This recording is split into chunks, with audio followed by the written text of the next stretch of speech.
செய்தி தாங்க முடியல அந்த அம்மாவுக்கு. உடனே போயிட்டு அந்த அம்மாட்ட கேட்குறான், அம்மா உங்களுக்கு என்னம்மா பிரச்சனை, ஏமா கத்துறீங்க, ஏமா அழுவுறீங்கன்னு கேட்குறான். அது ஒன்றும் இல்லைப்பா, என் மகனுக்கு இரத்த புற்றுநோய் வந்துருச்சு, அது சரி பண்ண 28 லட்சம் ரூபாய் தேவையா அப்படின்னு சொன்னான். ஒன்றும் இல்லைங்க, அந்த சின்ன சிறு பைய இது முகநூலில் பதிவிட்டான். முகநூலில் ஒரு போஸ்ட் போட்டான். இந்த மாதிரி விருதுநகர் மாவட்டம் கூமாப்பட்டிங்கிற ஒரு கிராமத்தில் 4 வயது சிறுவனுக்கு இரத்த புற்றுநோய் ஏற்பட்டுருச்சு, அதை சரி பண்ண 28 லட்சம் ரூபாய் ஆகுன்னு சொல்றாங்க, மனமுள்ள இளைஞர்களும் தாய்மார்களும் உதவுங்கன்னு ஒரு போஸ்ட் போட்டாங்க. அடுத்த 24 மணி நேரத்தில் 32,50,000 ரூபாய் கலெக்ஷன் செய்து கொடுத்தது இந்த வாட்ஸ்அப் காலம் தான்.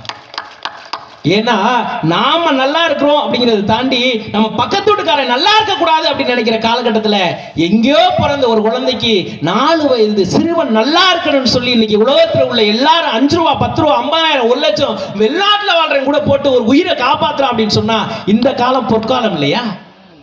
ஏங்க ஒரு பக்கத்து வீட்டுக்காரர் ஒரு சாதாரண ஒரு தண்ணி போனா சண்டை போடுற காலகட்டத்தில் இருந்துங்க.